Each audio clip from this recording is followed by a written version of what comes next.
Hey guys, welcome back to another episode here on This Is Just the Beginning. I hope you're well and I hope you're having a really good week. Today I kind of wanted to talk to you about, as you've seen from the episode title, kind of about the idea of maturing and moving into adulthood.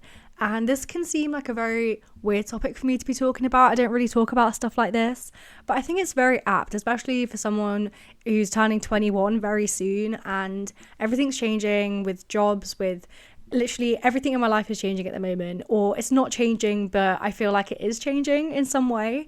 And I think a lot of us can relate to this with whatever age we are right now.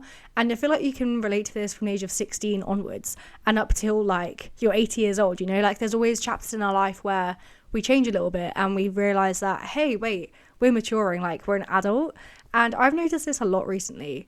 And it's very weird because in one sense, I still feel like I'm this 14-year-old girl or 12-year-old girl in like the working world, but I think it's because I'm still living at home. And that's why I say 16-year-old maybe, because right now it kind of feels like we're back in lockdown because I'm back home with my parents, living at home, and I'm only really going out to work. I mean, I'm not. At the same time, I'm going back to uni to see my sister, to see my boyfriend. You know, I'm still doing a lot of things. But in one sense, it does feel like I'm in lockdown again. And it definitely felt like that when I moved back home after university. It kind of felt like uni, or like when my school shut down for lockdown. It felt like my uni shut down when I dropped out, kind of thing. And it's a very weird experience. And I feel like maybe someone else can relate to this right now if you've graduated from uni and you're moving back home, that kind of thing. And it is a very big change, even though, as I've said before in many of my episodes, that I was at home quite a lot of the time during my time at uni, literally like most weekends. And then when I had my boyfriend, I was at his most weekends. Like I was at home quite a lot. So it's not a new experience for me to be home, unlike maybe my sister, who rarely ever comes home, especially on her own. Like if she does come home, it will be for an event and she'll come back with her boyfriend because she can't drive and the train is quite expensive and he always wants to come back, so he drives the two of them up from uni together. And I've seen her panic quite a lot as well because she's graduating this year. She hasn't got a job lined up. She is looking for a job, but it is a very hard process in the graduate world. I can understand that. So she's stressing about moving back home because in her mind, this kind of idea of maturing, she thinks, oh, after university, I should be moving in with my boyfriend. I should be moving away. I shouldn't be going back home. And then my parents tell her, and I tell her, I'm like, mum and dad will never not take you back in. You know what I mean? Like, yeah, you flew the nest or whatever, you know, you went to university. So did I. I came back after 2 years, you know, and they were okay with it. And I'm saying that, okay, some parents do kind of kick out their children after 18. I do not agree with that. My parents have always said you can always come back here. And I remember when, about a few months ago, my parents were talking about selling the house and downsizing and moving down south. Then I was like, what about me? I've just moved back home. And it was all this change is going on. And that's why I'm aiming this episode more at university students who's graduating. I'm not graduating, but I have my sister who's graduating, and I feel like I kind of already have graduated last year, even though, you know, like I didn't graduate and I don't have a degree, but it is the kind of same feeling. So I guess the first piece of advice I'd say in this episode is that it's not an anti-sign or like a counter sign of maturing if you move back home after university. That is you actually saying, okay, right, I need to go back home. That's you being, again, mature and making a smart move about it. You need to move back home because you might not have the funds to move out anyway, and you want that security before you do get a job and then find a job near your house or whatever it is. And maybe if you are in a relationship and you don't know what each other are doing yet, I get that that is scary, but it is a sign of maturing when you can say, right, here's the plan. I'm going to move back home. We'll go from there. And that's something really important to remember as well. And also in this episode, this is my opinion, as I say quite a lot. Like, this is not me saying this is how you're maturing. If you're not doing these things, you're still a kid. I'm not saying that at all. Like, so many of us mature at different levels. Trust me, I know a lot of people at university who are still fixated on the high school mindset. They judge people at parties, that kind of thing. Even though university is such a beautiful thing, such a beautiful time because you're around so many different people. Because at school it's so curated and you know everyone there and you know who's, you know, socially weird or classed as weird when there is no weird people in the world. And you have the popular people, the jocks, the sports players, the chess players, like, you know what I mean? There's all these different groups. And especially at my school, there there were no like crossovers. There were 4 corners in the marquee, and I've said this before, when we had lockdown and post-COVID went back for our final year at school, every year group had this marquee to kind of have a bubble. It didn't work. Honestly, it really did not work. And I remember in my marquee, in our year, there were 4 corners, right? The corner I was in was an all-girls corner. It was just kind of, I don't know how you describe our group. It was just a big group of girls, and when loads of new girls joined for 6th form, we took them all in. It was just like a safe group. I love my group at school. I love my friends. I haven't seen a lot of them in a while, but we were such a good group, and we'd have so many parties on the weekends, but just our group. I mean, it wouldn't be a whole school thing. In the next corner were the people you would class as weird when you're at school, you know, and I am guilty of that as well. I did judge them, which I feel horrible about now, but they were the kind of weirdos, and they didn't really speak to anyone, that kind of thing. They were in another corner. Again, these are my opinions when I was 16. Now I know that no one's weird, and these are actually really nice people. I've seen them, like, these are the only people that have actually spoken to me outside of school since we've all finished, and I've had loads of chats with them, and they're really nice people, but I just didn't have a lot to do with them when I was at school. In another corner, you had the mix of girls and guys, the popular ones, you know, who also did sport. They were just all in one corner. That was like the biggest corner. And they'd all sit with each other and, you know, fun, whatever. They were the jocks. And they're the people I'm on about when I say this in a minute. But actually, no, wait, correction. The girls I'm on about now, there was this other corner of the girls, I call them the netball girls. And I'm sorry if you play netball, and I am judging here, but these are the ones still fixated on high school. They were the ones that judged the most. They were the ones that would bully the most. They were just really nasty girls, basically. And I was friends with them when I was in primary school. And they were just really horrible people, to be honest. And those girls are still fixated on this, I call it the netball mindset. The judging, the bitching, the gossiping. And I can picture them now at university, and I've seen stuff on their Instagram or whatever, and I'm just like, yes, they are still that person.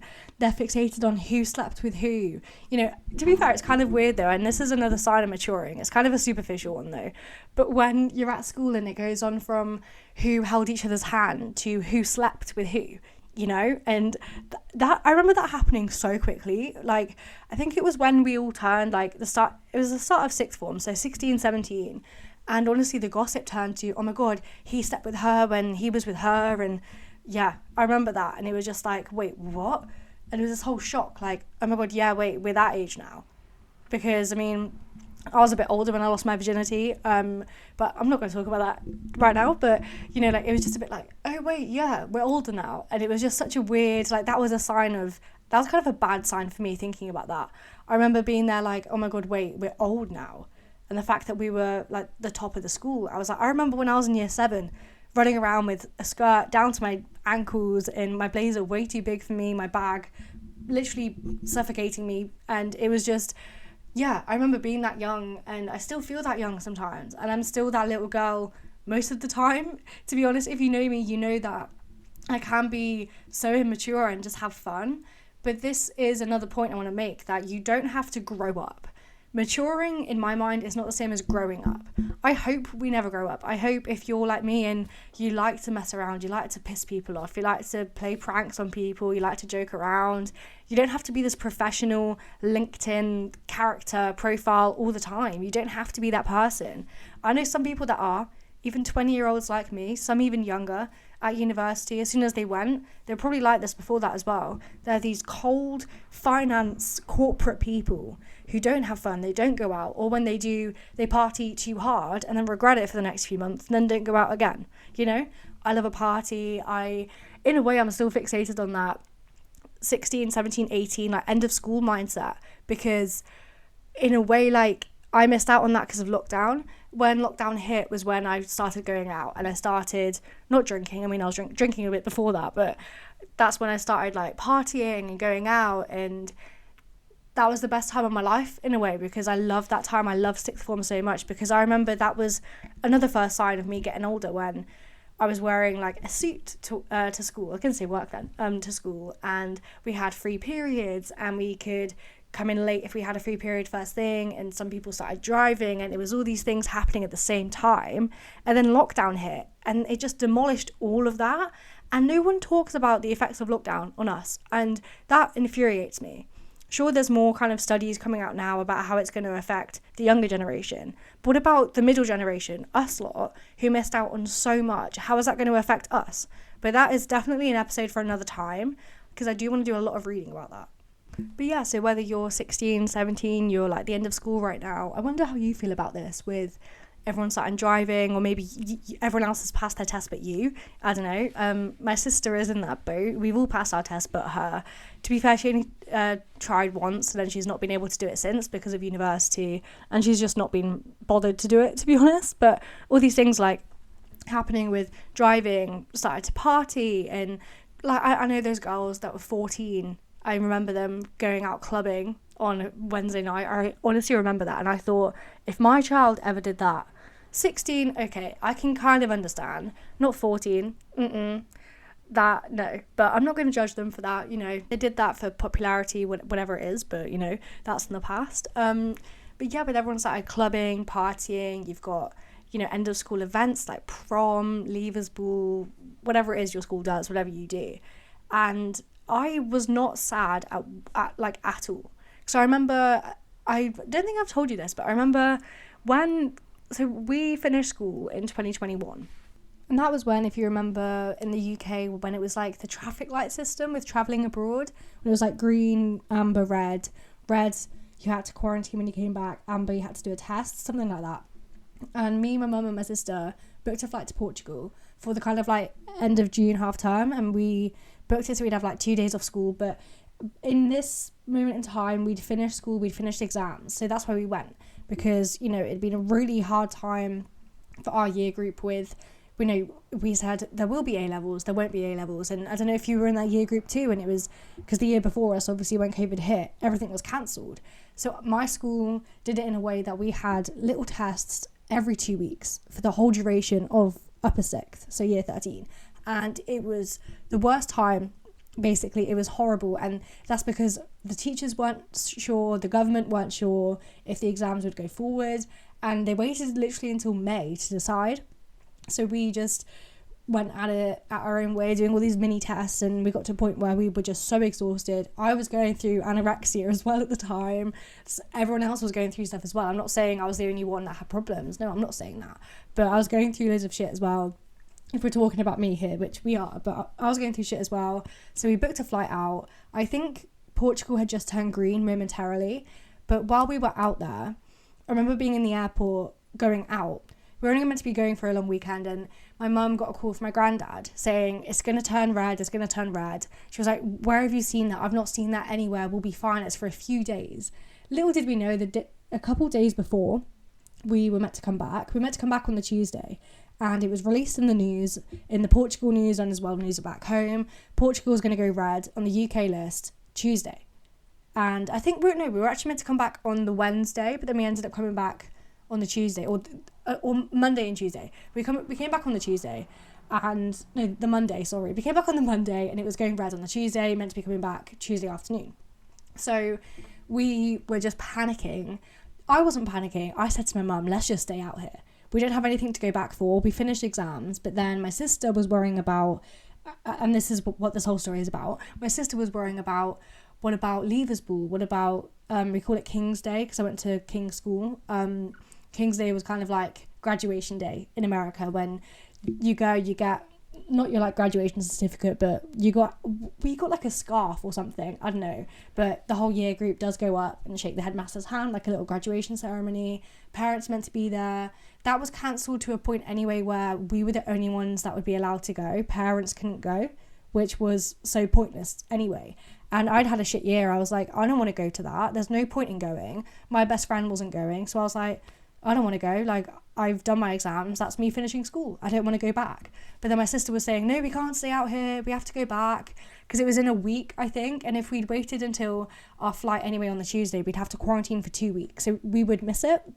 So it was all this dilemma. We eventually managed to get hold of flights to come back on the Monday. But by this point, they had gone up to like $1,000 each. And if you've flown to Portugal, you know, they're about like 200 quid maximum most of the time. And it was just, and we flew out for, I think it was like £30 return. That's what we went out because it was so cheap. We were like, why not have a mini holiday break? So we booked the flights and we ran around Portugal trying to find COVID tests to come back because we had to have them as well. We eventually got them literally as they were closing. I remember we've been in this queue for so long, and it was actually outside the airport. We've been in this queue for so long, and I remember they started shutting down like the little like pop-up stalls they had for the tests. My mum went over to them saying, we have been here for so long. We had to book a time as well, and obviously they were so busy that the times didn't really matter. And if you've been to Portugal, you know how strict they are as well, which didn't make sense to us. So they were running over time by quite a lot, and my mum like went over to this woman saying, in just really fast English as well, I'm like, Mum, please don't do that. But she was saying, no, we've been waiting here we were there for like an hour, and it was 40 degrees. It was so hot. And we were like, we are getting these tests. We're flying back tomorrow. My girls have to graduate. And she did that whole spin on it. And this woman kind of looked at us going, okay, right, we'll do you three. That's it. And then no one else complained though, because there were a lot of people there. None of them were British. And this woman was probably thinking, why are you here? You're not supposed to be here. It's COVID. Go away. But it was very irresponsible actually for us to go, but we just wanted a break. We had been through hell. We wanted a break. We wanted the sunshine. But eventually we got these tests and we went to the airport the next morning. No, it wasn't. It was that evening, I think. And we went to the airport. So this was the day before, but we went to the airport and our flight was meant to be at, I think, 8 p.m. It was the last flight out. Portugal was going on the red list at the following 2 a.m. So literally in a few hours after that. Got to the airport, and our flight was delayed, and it kept getting delayed to the point that we landed at 1 a.m. I think, which was so crazy because we're thinking, wait, is this flight going to be cancelled? And then all of this was for nothing. But then positive side, I don't know why I keep talking about this, but I need to finish the story now. But a positive side was that we got refunded more than the price we paid for the ticket to Portugal because we were delayed by so much. So all of that money spent on those flights, we got even more back as compensation, which was a plus side, and my mum was very happy about that. And it was a few months later we got the money back, so it was kind of free money. Girl maths, you know, it was free money at that point. But we came back and all was good. But my point there with that very long story is the fact that one, we were irresponsible, but I mean the main point about it was that my sister did not want to stay there. I wanted to stay there. She didn't want to because obviously she wanted to finish school. And I do understand that looking back now. At the time, I hated school. I hated going anywhere but the treadmill, as I'm sure a few of you can relate to. I didn't want to be at school. And I'm so grateful that my mum listened to her, not me, because then I got to finish school and I have beautiful pictures to remember. Obviously, I don't really like looking at those pictures because I was not myself at that moment in time. But looking back, it was still a really good experience. And all of our teachers surprised us by being outside the ceremony room, because we had it in a cathedral and they were waiting outside there. A few parents snuck in, which was really lovely to see. And it was a very good experience. So I get that. And that was a sign of me maybe not maturing. And I probably wasn't realising that, oh wait, this is the last time we'll probably see everyone again. Even though I hated most of my year group, it was still really nice to finish it on a good note. A bit of a panic, but I think that holiday was my favourite holiday ever. Moving on from that now. Another sign of maturing, in my opinion, is let's go back to university and let's talk about friends. And I've spoken about this a lot. But a lot of the time, this happens to everyone. We go to university or we move schools or whatever it is. But if we're talking about uni, you go to school, you're not going to talk to most of your friends from back home. Again, to be honest. As I was saying earlier, I had a really big group of friends at school. There was about 20 of us girls. And I speak to 3 of them now. 3 of them, right? And I speak to one other friend who I didn't go to school with. She went to a different school who I met through hockey. That's kind of all, those 3 people are the only ones I speak to. Obviously, I have my best friend who I speak to the most, but I have these 2 other girls that I speak to. That is it, which is literally insane that I don't speak to the other people. I've not seen them since uni, other than actually on New Year's, managed to meet up with them last New Year's, not the one just gone, the one before. That was really lovely. I put a message on the group chat saying, hey, I'm going to be in town for a couple hours on in the evening of New Year's Eve. Do you want to come for a few drinks? Everyone actually came. Yeah. Every single person came, which was, especially for New Year's, you think, wait, why is everyone here? Shouldn't we really be like, I thought people would be partying at uni maybe and stuff like that, but no, everyone turned up, and I've actually forgotten about that. That was really lovely, but since then I've not seen them at all, and I waste so much of my time on this group chat saying, when is everyone free? Hey, let's meet up. Hey, I'm having a gathering. Who wants to come? My boyfriend's in town or something, and one person shows up, and I'm fed up of that. No one ever responds, and I'm so fed up. So I've made a new group chat, and this sounds so, again, Gen Z, like a teenager still, but I made a group chat called The Only Ones Left. And that just literally sums up what I'm trying to say here. You are going to lose so many friends, no matter how old you are, whatever, but you are going to lose so many of your friends from school. Even if you say, we're going to be friends forever, like there's a big group of you. No, you're not. And I know that those girls I was talking about earlier, they've all gone to the exact same university. In all of their photos online, I mean, I've unfollowed them all now because a few weeks ago, I just had enough. I was like, I don't know these girls anymore. Why am I still following them? I went through my following list. Most therapeutic thing in the world, by the way, just to delete so many people. But they are the girls that are the ones that are still in the kind of the mindset of high school, and they're still at the same school together, which I think, why would you do that?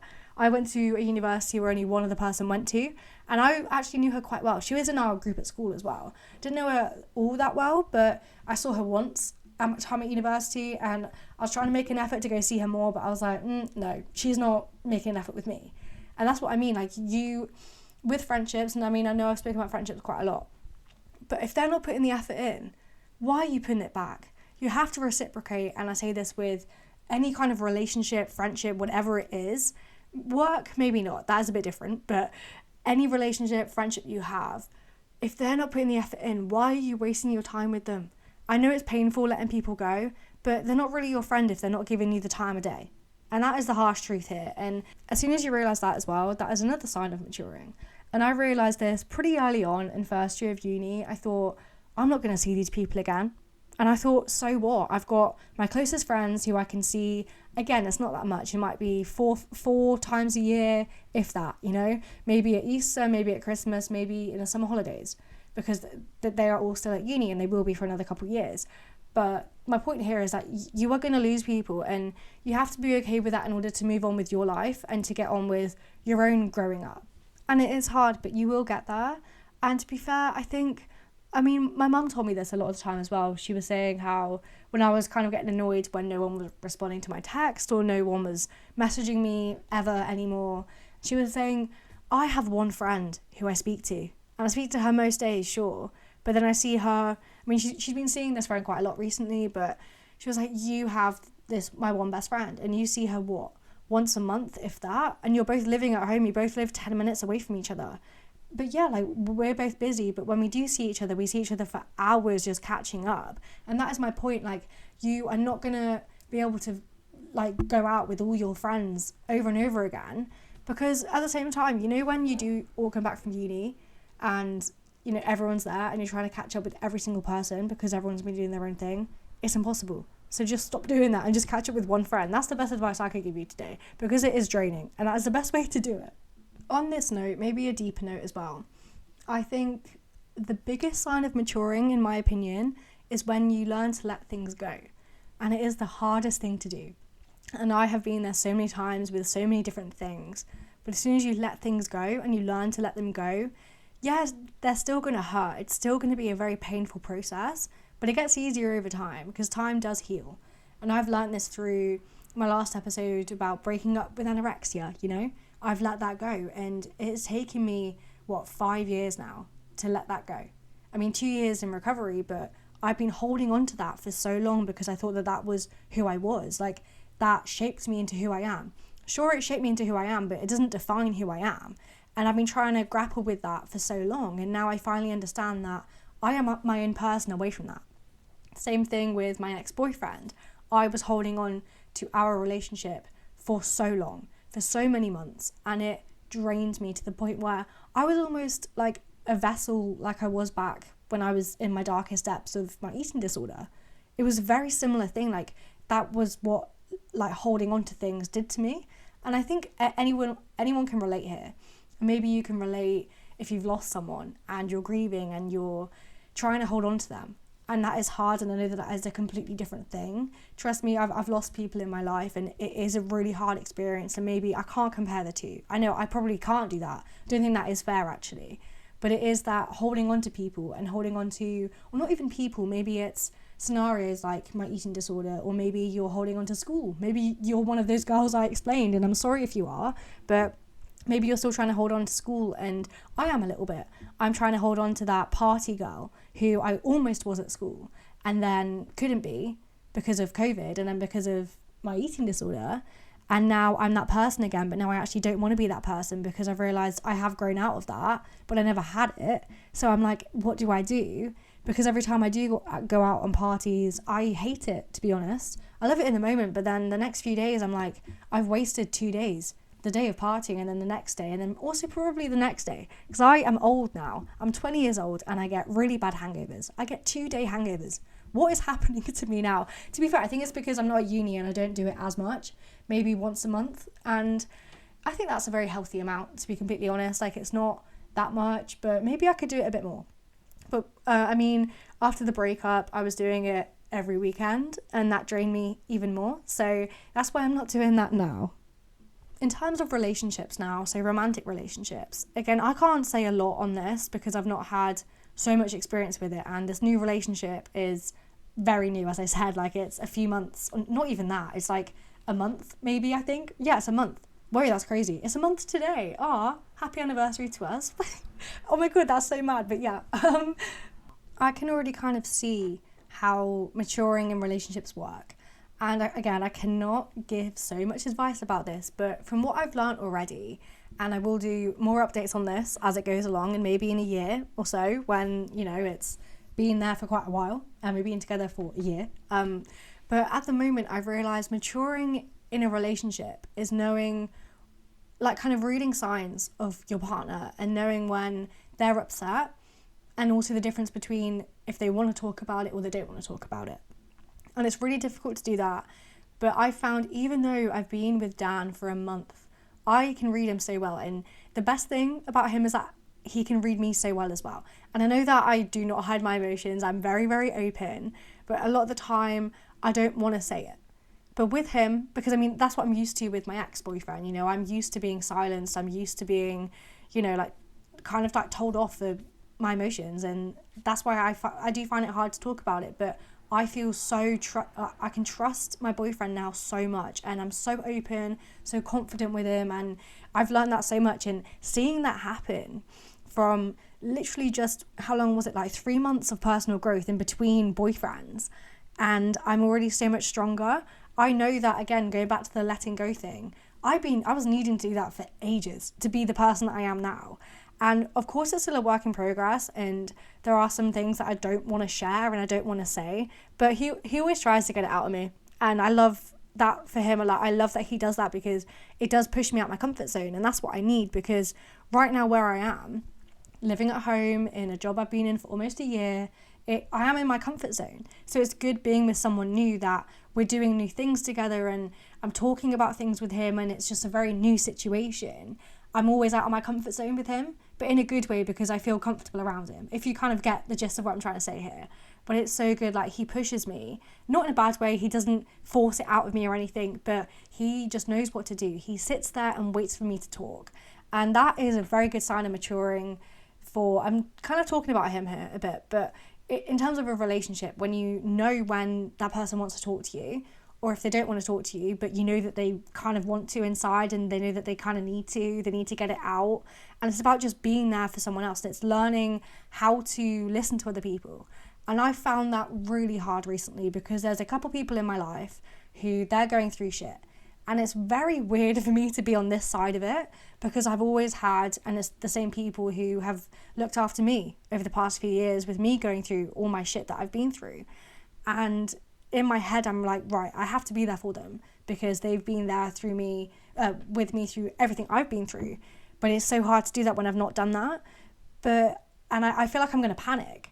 But then when I'm in that situation, I think the thought of it is worse, and the thought of a lot of things is worse than what it is. You know what I mean? Like when you're thinking you're going to do a speech in front of your school or a presentation at work, and you're dreading it, but then when you do it, you love it, or it's not actually that bad, you know? But I've been dreading having these conversations with the people that I know need to talk to me, or they phone me at work crying down the phone to me at my desk. I'm like, what is going on? And it's that kind of shock of realizing that your loved ones aren't okay. And that sign of maturing is learning to put all of your shit aside for a second and dealing with them. But then another side of maturing, okay, is learning boundaries and setting boundaries. And I talk about this a lot, but this is a very mature thing to do. As well as the kind of assertive communication I've spoken about quite a lot, learning to say to someone how you're feeling without making them kind of what's the word? Not the victim, the kind of, you're not blaming them for it. Again, in relationships, when you feel something's off, you feel like they've been doing something bad, you don't start shouting you at them. You start saying, I feel like you've been doing this, or you don't make it accusatory. You make it like this is how you're feeling. And that is a very good example of boundaries and growing up as well. Like, you've realized, okay, I don't want to hurt their feelings, but I need to put myself first. Again, that putting yourself first is another sign, and there's so many things here that I'm talking about, but they all relate to the same thing.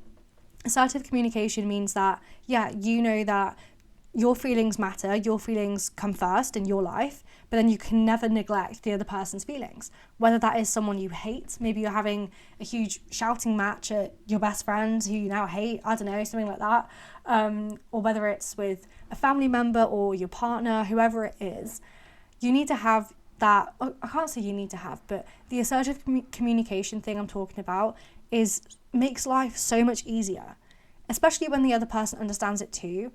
I thought not a lot of people do, but everyone I'm around at the moment understands it perfectly. And I'm suddenly in a place where everyone in my life is all positive energy. And this is what I've realized too, like, again, letting people go who are negative energy to you, it feels so good to just be surrounded with positivity.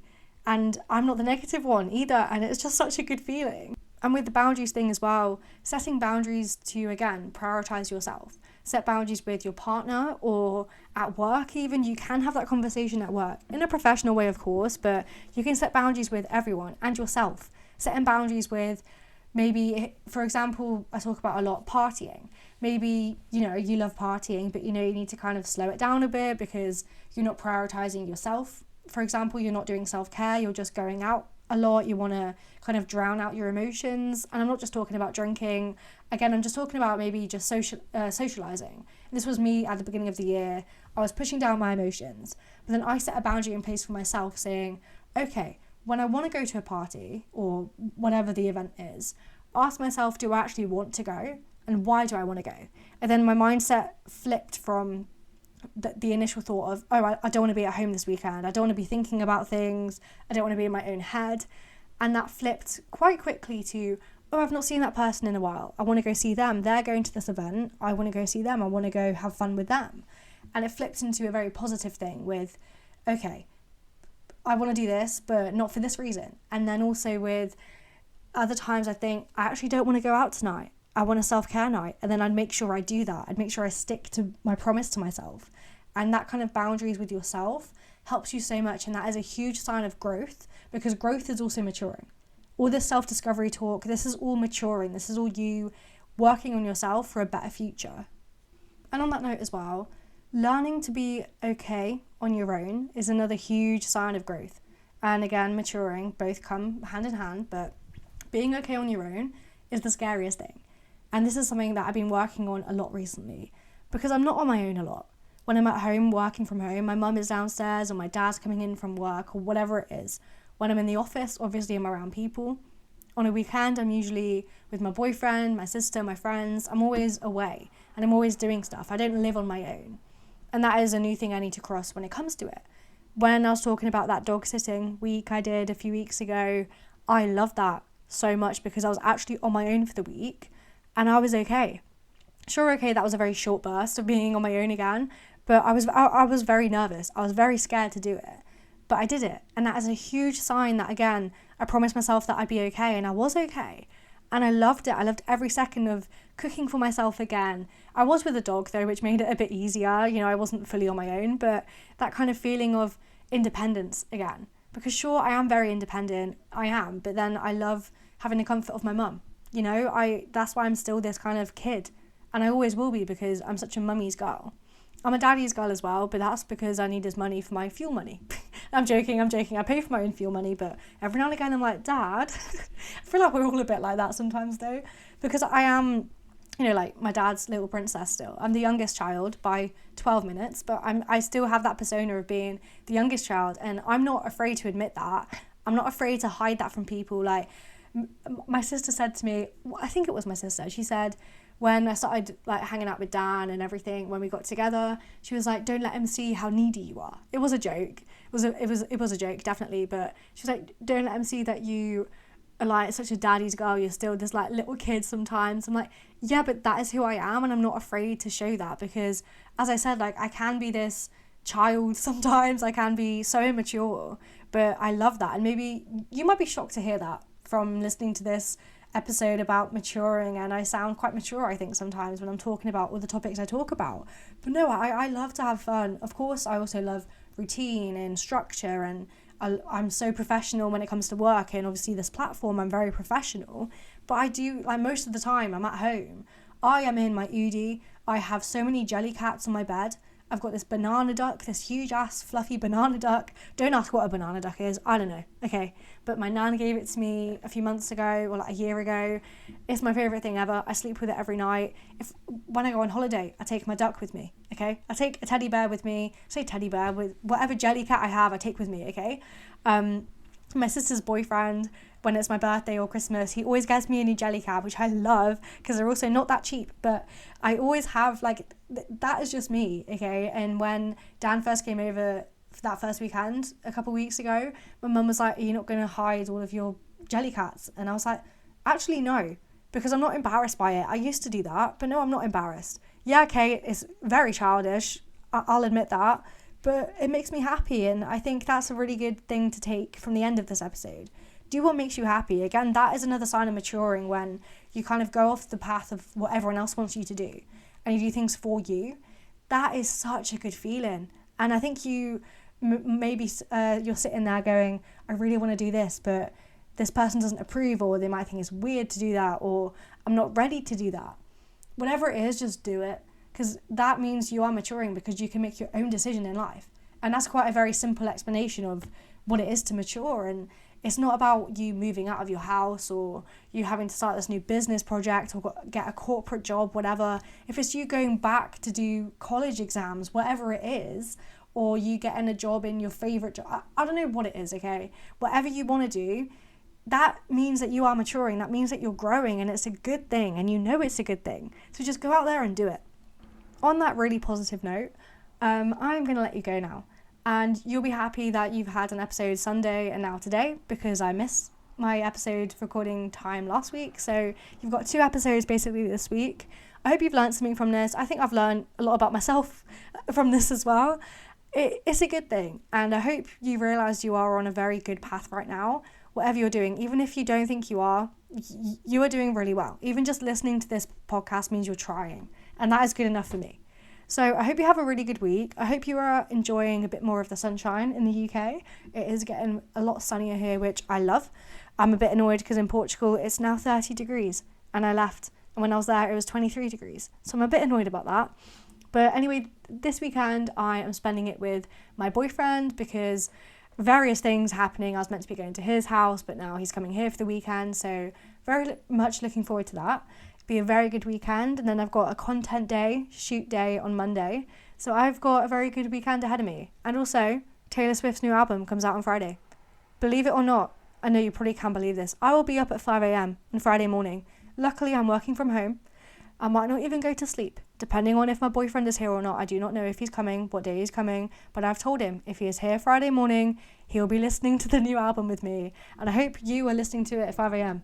If you're listening to this podcast, I hope you're a Swiftie. If not, you cannot listen to this anymore. No, I'm joking. I love you, and I hope you have a really good weekend. So with that note, with the Taylor Swift note, I'm going to drill it into your mind. Have a great weekend, and I'll speak to you very soon. Goodbye.